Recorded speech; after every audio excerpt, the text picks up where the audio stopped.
Yo, what's up, guys? Today I'm going to talk about how to trade JNUG and JDST. I've gotten a ton of DMs today about the people wanting me to make this video because they just don't understand how to make a lot of profit off of this. So something I wanted to talk about is kind of the subdivisions that I'm going to put into this is the resources to look at, the changing factors, what contributes to it, and then finally I'm going to talk about the JDST, my expectation for JDST's performance and what for tomorrow and the couple days of in the future, and also JNUG's performance and what's expected in the future. I also wanted to kind of start off by saying, if you guys haven't subscribed, please subscribe down below. That helps my channel a lot. And please like and comment down below what you guys want to see next. So kind of moving on to the video, how to trade JNUG and JDST. So there's three. Before I go to these subdivisions, I want to talk about three important things. The first one is look at the graphs. MACD, RSI, and VWAP are going to be your best friends in this, telling you how these stocks are gonna kind of move. Understanding when these are gonna bounce to get you profit, or when to buy or sell. For example, MACD will kind of help you understand when the price is going to go up and when you might want to buy or sell. And so an RSI can help confirm that, and RSI can also tell you when it's overbought and oversold. VWAP will tell you when the price is going to bounce and when it's going to go higher, and kind of understanding that is something big. So you guys can tell me in the comments if you guys don't understand, then I can make a YouTube video about that in my next video. So the next thing is to look at the patterns. For example, if you were looking at patterns, you want to look at the week-long history, how the stock has been performing. You want to understand the day before, the couple days behind, a month long, just understanding, and also understanding the situation at that time. For example, right now we have COVID-19 that's among us, which is very sad, and hopefully you guys are all being safe. But we have to understand how to counteract that and make a profit. So the third thing is looking at the news and the bills that are being passed. And for example, understanding whether there's any advances in the production of a cure for COVID-19. If there's more deaths or there's more people being laid off. Under looking at that, and for both sides of these stocks. And the next is the bills that are being passed. For example, the stimulus bill. This actually helped JDST kind of bring itself back on its feet, and also helped JNUG increase and make JDST go a little lower. So the next thing is the two important things that we have to look at is understand that these two stocks are inverses of each other. JNUG is an inverse of JDST, and JDST is an inverse of JNUG. We have to understand these because if we know that JNUG, we'll know then that if JNUG does well, JDST will do worse, and if JDST does well, JNUG will do better. If JDST does better, then JNUG will do worse. The next thing we have to understand is an inverse ETF. So an example of an inverse ETF is JDST. That means the best performing time for this is when the market is worse, or when the market is going lower. We're kind of understanding that. So kind of looking at the changing factors here. First, I kind of want to look at the resources to look at actually. Some of the resources to look at when determining to buy, and understanding your research before the day before or a couple hours before the market opens is the news and the bills being important, because there's always something new being changed, or the live streams of bills being voted on, and what people want and what senators want in the bills during trading time. So always watching that during your trading time, whenever you're trading, very important. And also looking at the news. It might be something that just might have came out, or for example, COVID-19 could have gotten worse. Hopefully it doesn't, but understanding if it got worse, what's going to be the effect on the market. So understanding that, and always being up to date on the news, and always looking at the news while you're trading too. Then we're going to move on to the changing factors. Some of the changing factors could be obviously some of the things that could help change in a positive or bad way of these stocks is news, the bills that are being passed, and price fluctuation. We kind of talked about the bills just now. I kind of wanted to move on to price fluctuation. We have to understand whether the price is fluctuating up and down at a severe amount, at a high percentage of a lot of money, or understanding whether that is going from low to high and staying at a constant high, or whether the graph is being constant. Understanding this will kind of tell you when to buy and when not to buy, whether this is a good time to even look at this type of stock and try to go into the stock for a long-term investment or a short-term investment. And then the next is the gold price. We have to understand gold price because gold price is what affects JNUG and JDST the most. If gold is good, it's going to affect JNUG better than JDST.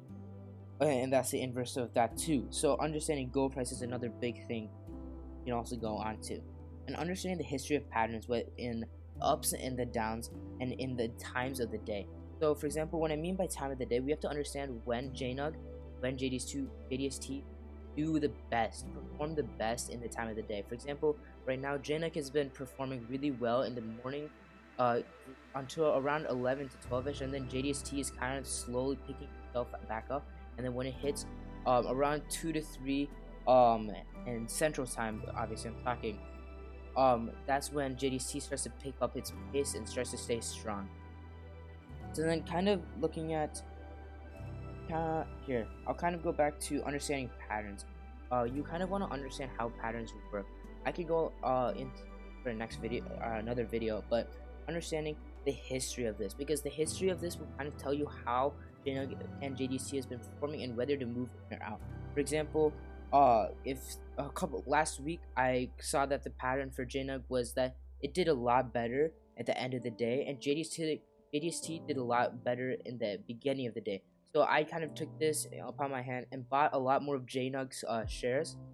I took a position in JNUG and took a lot more shares at the beginning of the day, and then sold off at the end of the day. And I did the same, and I did the different, and I look at that the other way to how I did that for JDST. Flip that around. So then we kind of have to look at gold price and how this affects. So I kind of brought up gold right here. So throughout the day, you guys can see gold was not doing well in the beginning of the day. It was kind of low around the 1,611 mark, not performing well. But then around beginning of the day and throughout the middle of the day to the end of the day, gold starts to pick up, and that's what's helping JDST push. This is not supposed to happen as a king ETF, but JDST actually caught grip onto this and then rode it a little and brought itself higher up. Because, for example, yesterday, while the gold price was high, JDST was not doing well. JDST, while JNUG was going up, and obviously, you know, this was an inverse ETF. An inverse ETF. We know that JDST was doing worse, and it was almost at $1 or flat too. And was just not at the $1.80 mark to $1.92 mark where JDST left today. So we saw that JDST was started to rise up high and take over and started bringing itself up, and then JNUG was bringing itself down because JNUG was at a high $7 today, and it started to go down because of the gold price. It was staying at a high of $7 to $6 in the beginning of the day for a couple hours, and it started to go down. So then that kind of brings us to kind of understanding gold. If we need to understand how gold is operating and look at the history of gold and how it's being funded by the government. The government has been doing a good job on keeping our economy afloat for now, a decent amount actually, so that's why gold has been doing pretty well. And then the bill that has been passed has also been helping the gold price go up. So this kind of moves us to our next part, our future, to look at our future for JDST and JNUG. So as I kind of talked about yesterday, of how JDST was at its lowest it's been in a while, and how it's going to increase from here. I was actually right. JDST started to increase and finally hit that $2 mark, went through $2 twice. And right now you can see in the off market, its bid where my cursor is, it's at a high of $2.01. It's an ask of $2.02. So we can see that JDST is going to start to go up tomorrow even more. Throughout the later beginning of next week, actually, we can assume that JDST will start to go up and go back to its mark of $5 to $6 or even higher actually. But plan to see it at $5 to $6 in the next couple of days, and maybe possibly a little bit more higher. And then because since JDST is going higher, JNUG is going down, and that's what it's at right now. It's at a low of $5.71 in the off market. We can see that's going to go even lower. from here and go back to its original $3 to $4 range, maybe a little higher $4 range, just to just keep it afloat. So our final kind of look and our gold price, we can see our gold price going back up. Even looking at the price right now, kind of looking at, we can see it's going down, but it has long downs and long ups, longer ups than downs. So we can see that's our MACD is gonna go down and then intersect and then start to go back, and we're gonna see a higher gold price from here. So we can for sure the end of the day, we can see that JDST will start to go up from here a little bit more. So keep that in mind. If you want to invest in it, you might want to invest in it in the off market or invest it tomorrow morning. If you aren't too certain about it, invest a little bit so you can see a profit, and see and go from there. Or if you're very confident, like I am right now, put in a lot more money in, buy a lot more shares of JDST, and sell off. I would say probably tomorrow, look at where JNUG is at and sell off a little bit more, because I know that JDST will start to go up.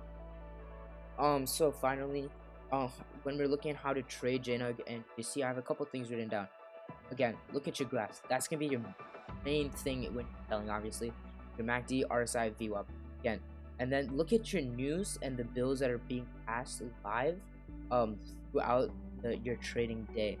And then, beforehand, come in 30, 45 minutes, maybe an hour ahead, maybe 2 hours ahead, and look at the pattern of the two types of stocks and understand them, and look at where you want to go from there. Make yourself a game plan on JNUG and JDST. If you don't make yourself a game plan, you're not going to be successful when you're trading this.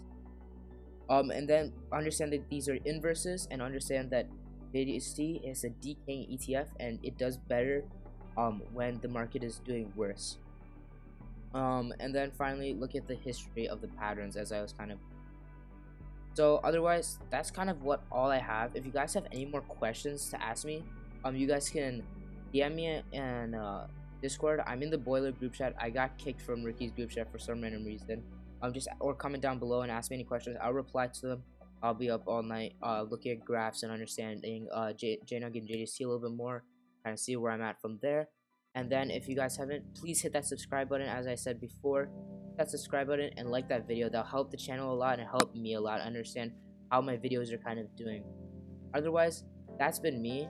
I'll see you guys tomorrow. Good luck and peace out.